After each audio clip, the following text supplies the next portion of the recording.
Eva de Girls and Nantes. De Girls and Nantes, c'est un petit blog de filles flamants roses. Et qui parle métal aussi, parce que forcément, on aime les flamants roses et le métal. Ça me paraît... indissociable. Non, c'est très bien.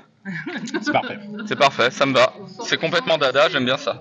On sent que c'est bien parfait. Je décrypte un peu la sphère métal pour des gens qui n'ont pas l'habitude. D'accord, ok.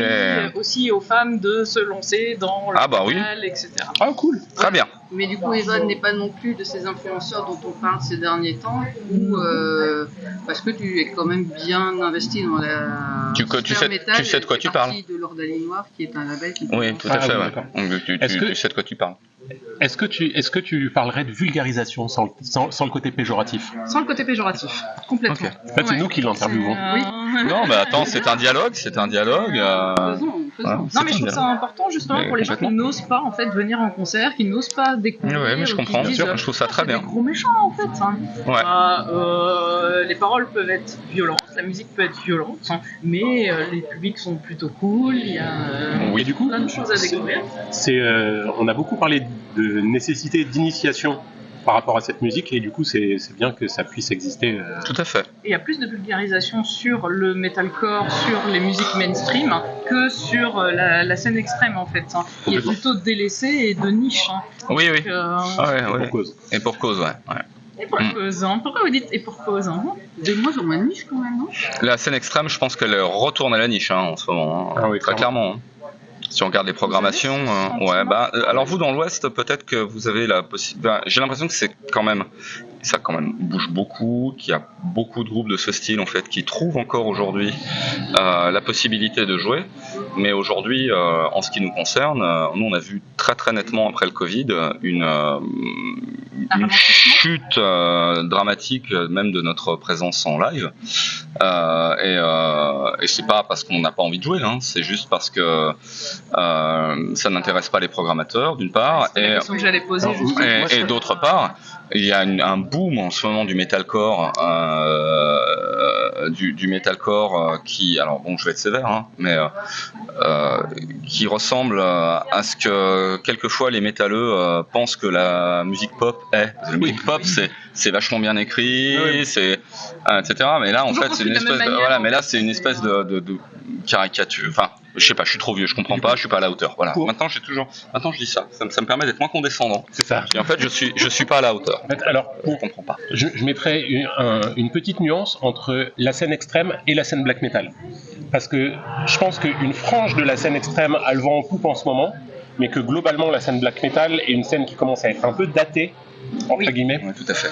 Et que le public se renouvelle assez peu. Et le public aussi, on voit le public, il n'est pas jeune. Et au final, les groupes avancent plus vite que le public. C'est quand je pense à cette nouvelle vague de groupes de black metal, comme Au-dessus, comme Regarde les hommes tombés, etc.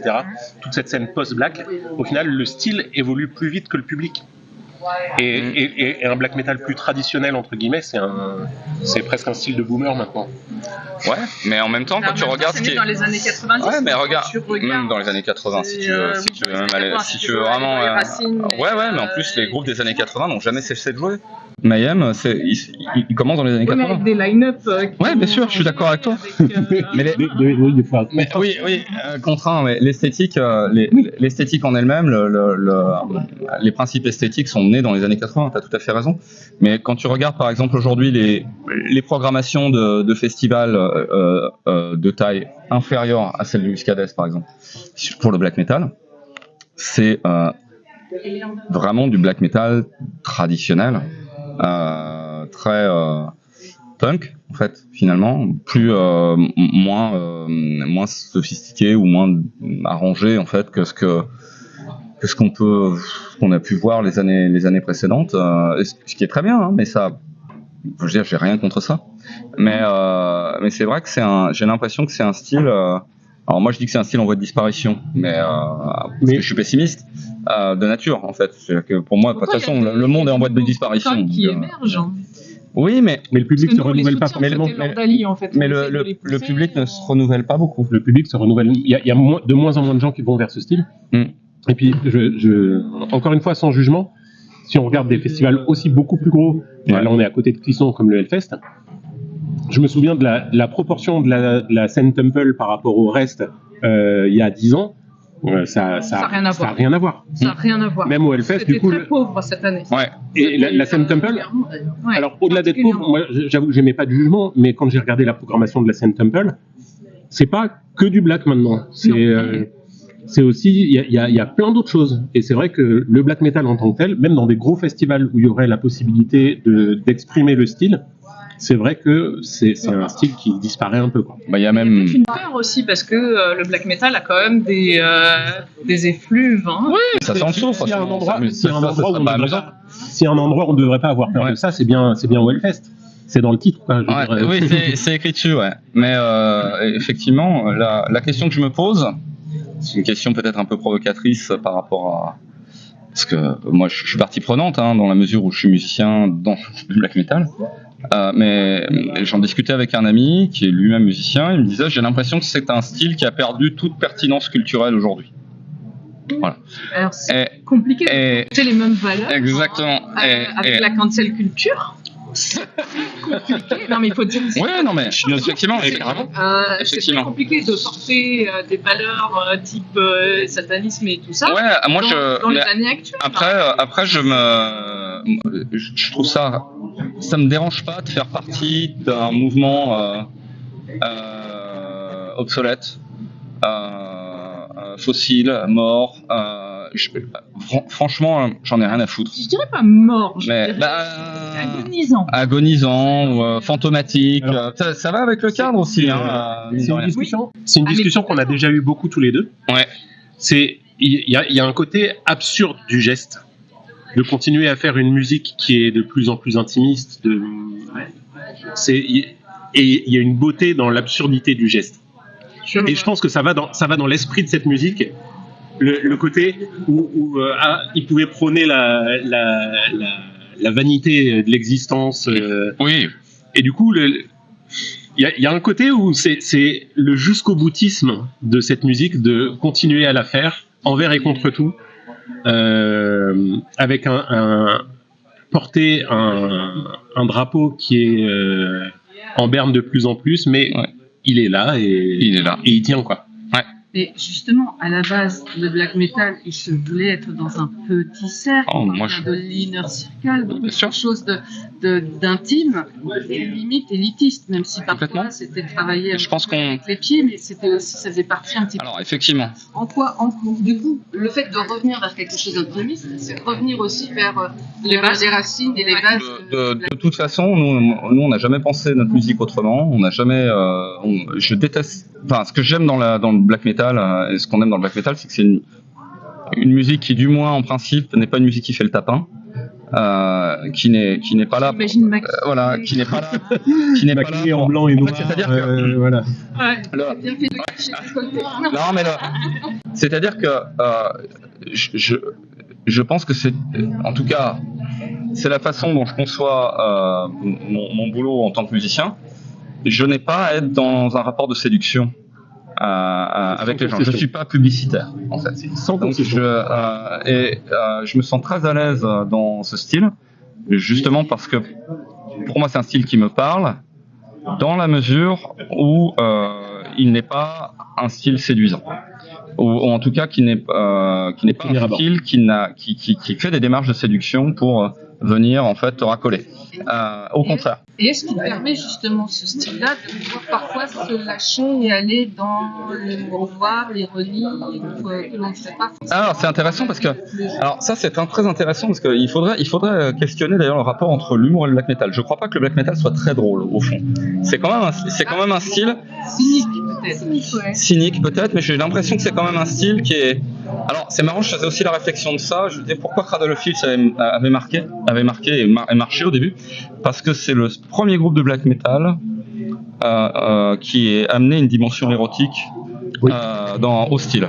qui n'existait absolument pas. C'était un truc de nerd scandinave, c'est-à-dire que le black metal, ça baisse pas du tout, en fait. C'est des mecs, en fait, qui sont dans leur cabane, en noir et blanc, comme ça, qui font de la grimace. Perdus dans les bois. C'était quand même assez triste à ce niveau-là. Et maintenant, la rigolade, est-ce qu'il y a de la rigolade dans le black metal? Je ne sais pas. De rigolade, moi j'ai parlé d'humour. Ouais. L'humour noir, j'ai parlé de cynisme, je parle de alors là, oui, il y en a certains. Non, bien sûr, il y a certains. J'exagère toujours un peu. Ouais, non, là c'est la parodie. Non, Shining. Oui, ça peut. Dans Shining, il y a une forme d'humour noir désespéré. Ouais. Je crois que dans nos paroles, dans le premier album, il y a quelques bricoles un peu ironiques que j'ai glissées ça et là. Moins dans le deuxième. Le deuxième est plus noir, plus sérieux. Oui, t'as raison. Merci, c'est bien de l'admettre. Moi, je passe tout à l'examen et à la fin, je dis. Tout à l'heure, on parlait de faire le tapin, faire la promo, c'est faire le tapin. Ah non, ça n'a rien à voir. Non, ça n'a rien à voir. Quand on parlait de faire le tapin, quand il parlait de faire le tapin, je pense que c'est grimer la musique pour lui rendre des attraits. Totalement, mais je rebondis sur le mot en fait. Non, ça n'a rien à voir. Je pense qu'il parlait vraiment de pas mettre des atours sur la musique pour vendre ce qu'elle n'est pas. Et en vrai, je pense que si demain on nous propose de faire une immense tournée mondiale qui nous rendrait multimillionnaires avec de la promo tous les jours, c'est pas dit qu'on refuse.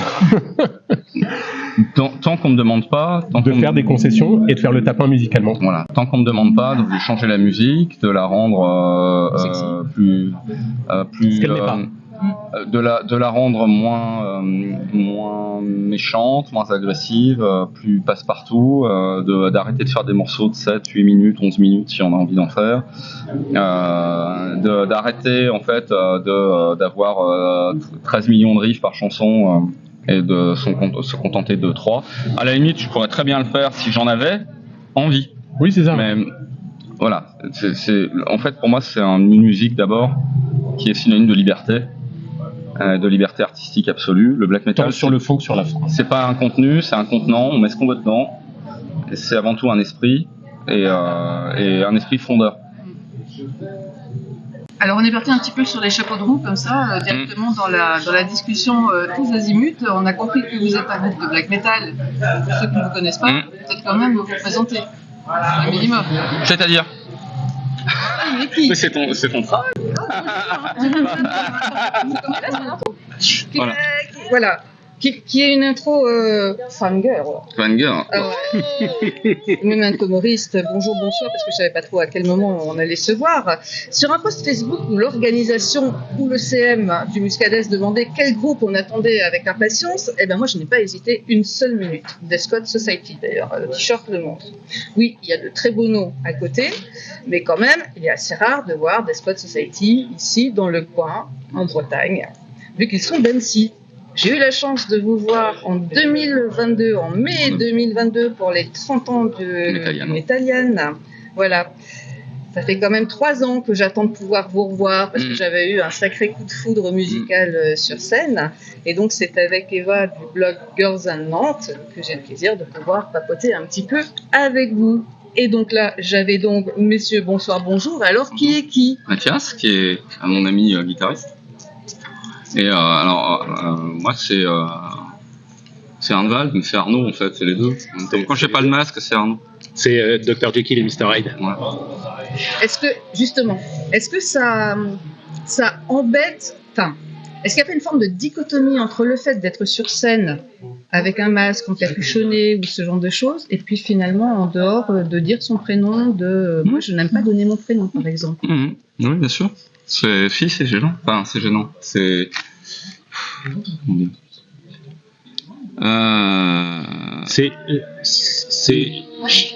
deux facettes de la même pièce, je pense. Ouais.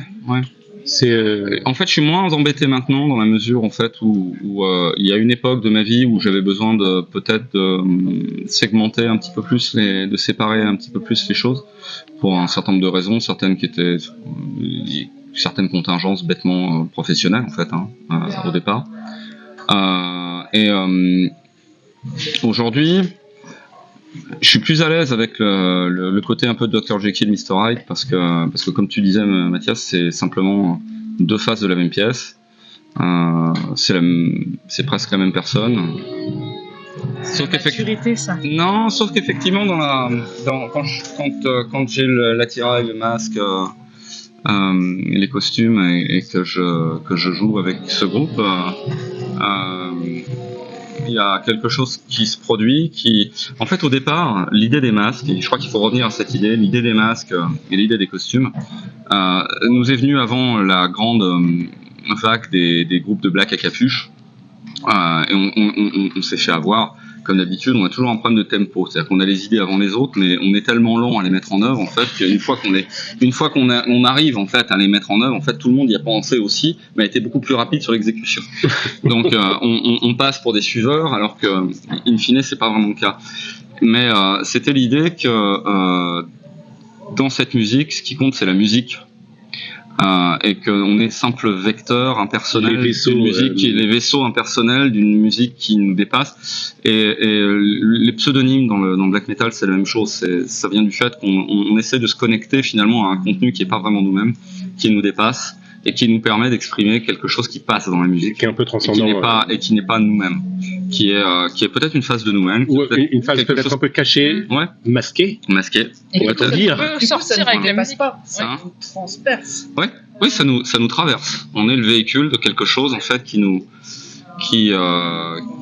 passe à travers nous, et effectivement, c'est des choses qui sont très archaïques, le fait de porter un masque, de changer de visage pour parler une autre langue, en fait, bêtement, et être en contact avec un autre monde. Dans toutes les civilisations de la Terre, même les plus primitives, surtout les plus primitives, le sorcier, souvent, il porte un masque et c'est lui qui communique avec les morts, et ça l'empêche pas d'avoir le visage découvert dans sa vie de tous les jours. C'est la même personne. C'est juste que pendant le rituel, cette espèce de dépersonnification, elle permet d'avoir accès à autre chose, autant pour nous que pour le public. C'est-à-dire que nous, on n'est plus nous-mêmes, et le public en face n'a pas des humains, mais des... Je crois que tu as tout dit. C'est exactement ça, c'est vraiment la démarche. D'accord, ça permet justement de se décomplexer. C'est pas une question de complexe. C'est pas ça. C'est pas une question de complexe. C'est laisser sa personnalité. Non, mais quand tu mets du maquillage, c'est pas comme ça. Tu sais, on est presque. L'humain n'a pas d'importance. On est presque dans la magie en fait. C'est même si je suis pas particulièrement fondu de surnaturel. Mais on est presque un peu dans une opération magique, c'est-à-dire que cette musique, elle exprime quelque chose, elle exprime des choses en fait, d'ailleurs, en fait, des contenus qui sont considérés quelquefois comme dangereux, sulfureux, violents, inquiétants, gênants, etc. Et on est obligé de subir une espèce de métamorphose intérieure pour pouvoir le faire correctement. C'est intéressant. Tout est très travaillé cérébralement, la musique, la composition, tout est aussi... Est-ce qu'il y a parfois des choses qui dépassent? On arrive à... Vraiment, non, c'est vrai qu'on peut nous dire que c'est une musique souvent c'est une musique cérébrale, etc. J'en disconviens pas. En revanche, si on me voit travailler... on s'apercevra en fait que j'ai jamais de calculette à côté. Je travaille, les choses viennent, ou viennent pas d'ailleurs, mais encore une fois, le principe c'est d'accueillir, de se mettre en condition pour accueillir quelque chose. J'ai l'habitude de dire en fait que quand je vais travailler, je vais écouter la musique dans mon studio, en fait, la musique qui traîne dans l'éther, en fait. J'ai pas l'impression de la trouver forcément à l'intérieur de moi-même en fait. Elle est là, elle préexiste. Il faut juste que je tende l'oreille pour un peu que je la mette en forme. C'est tout. J'avoue que moi il y a une séparation que j'aime pas trop, qui est la séparation entre quelque chose qui serait réfléchi et quelque chose qui serait émotionnel. Je suis assez d'accord. Il y a beaucoup de gens qui opposent ces deux notions en disant votre musique elle est réfléchie. Sous-entendu, on est loin de l'émotion. Et je suis pas très d'accord avec ça en fait. J'ai tendance à, si je veux faire un parallèle, je pense que plus on a de vocabulaire, plus on peut exprimer ses pensées de façon pertinente. Moins on a de vocabulaire et plus la pensée est pauvre. Et au final, juste on utilise le vocabulaire qu'on a appris à manier. Est-ce que ça fait de notre musique une musique réfléchie? Je sais pas. C'est juste une musique qui utilise un vocabulaire qu'on a appris à utiliser et à manier d'une façon peut-être un peu différente, parce qu'on vient de milieux différents, peut-être un peu... Mais tout vient d'une intuition au départ. Hein. Les choses viennent pas d'un calcul. Hein. Pour moi, je ne fais pas non plus de dichotomie entre justement tout ce qui va être cérébral et l'émotionnel. C'est justement quand les deux se rejoignent qu'il y a justement cette jonction, qu'il y a quelque chose qui va dépasser. Mais effectivement, je pense que dans la manière dont on travaille, au départ, ce qui préexiste, c'est l'intuition en fait. S'il y a quelque chose qui apparaît, il y a une émergence, il y a un truc qui émerge, et on travaille à partir de ça. Et à partir, effectivement, on la met en forme. On la met en forme. Et là, la mise en forme, elle peut être effectivement plus savante, plus réfléchie, des essais, des erreurs, des choses en fait qui sont peut-être de l'ordre de la. Voilà. Mais au départ, ce qui préexiste quand même, ce qui est intéressant d'ailleurs, c'est la petite étincelle qu'on va aller grappiller au début. C'est ça qui m'intéresse. Hein. Sinon, je le ferais pas. Bah forcément, si effectivement tout n'était que cérébral.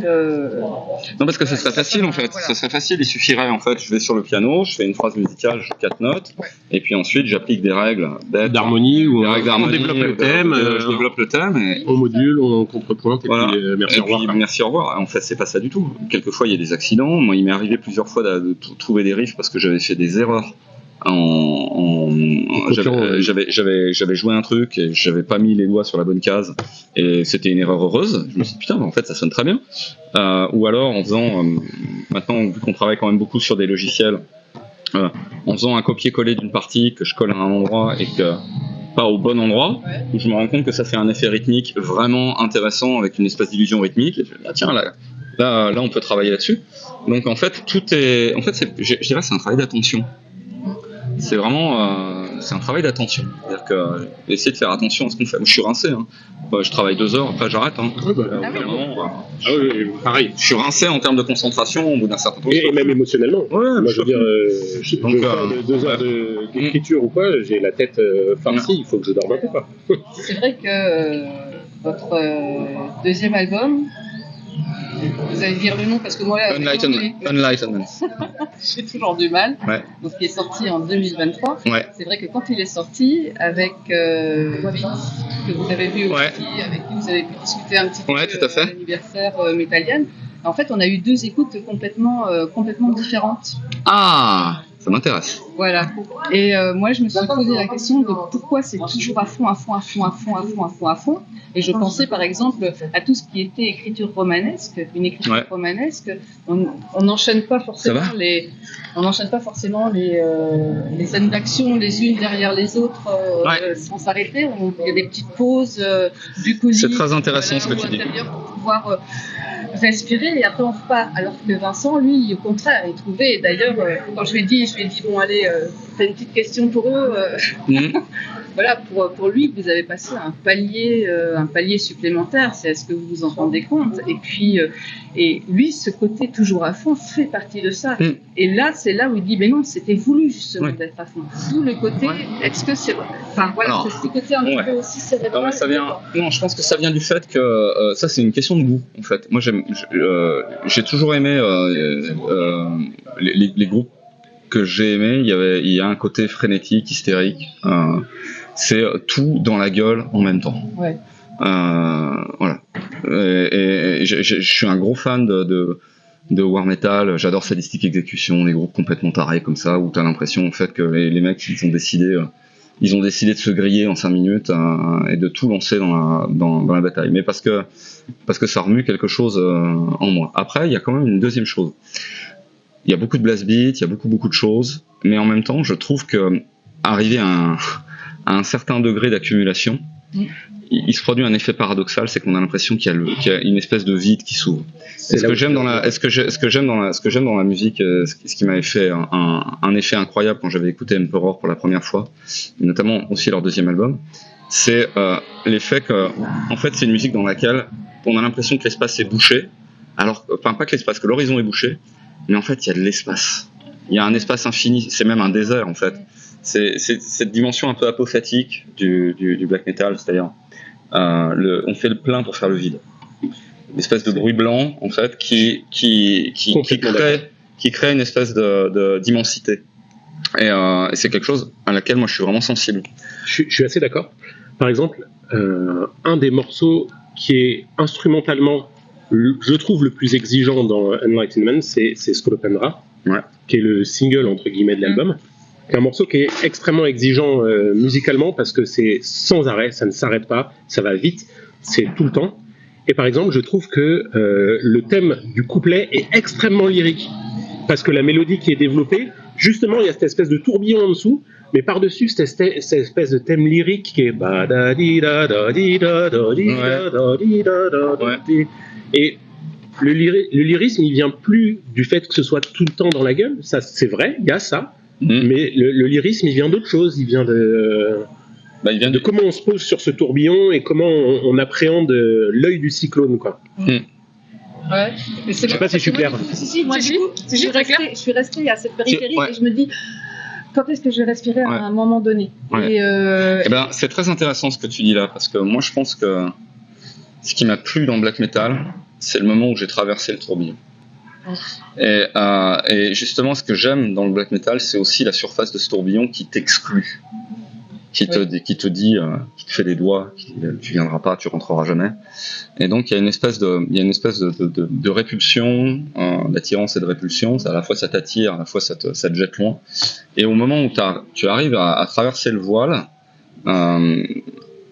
c'est là que la magie opère, je dirais d'une certaine manière, où il y a vraiment quelque chose d'ascensionnel dans cette musique. Et en tout cas, c'est quelque chose qui m'a vraiment parlé. Les premiers groupes qui m'ont fait craquer pour cette musique, j'ai vraiment ressenti d'avoir passé en fait une espèce de barrière et de me retrouver un peu au milieu du truc et de comprendre, enfin pas uniquement comprendre cérébralement, mais d'être happé en fait par le mouvement. Moi, ça fait un vide intérieur, en fait. C'est tellement violent qu'en fait, ça calme tout ce qui pourrait être agressif chez moi, etc. Et ça me...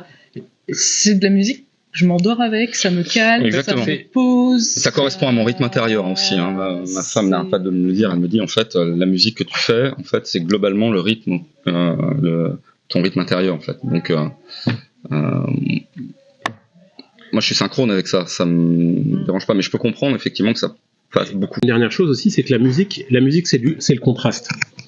Et le contraste, il dépend de là où tu mets ton curseur. Oui.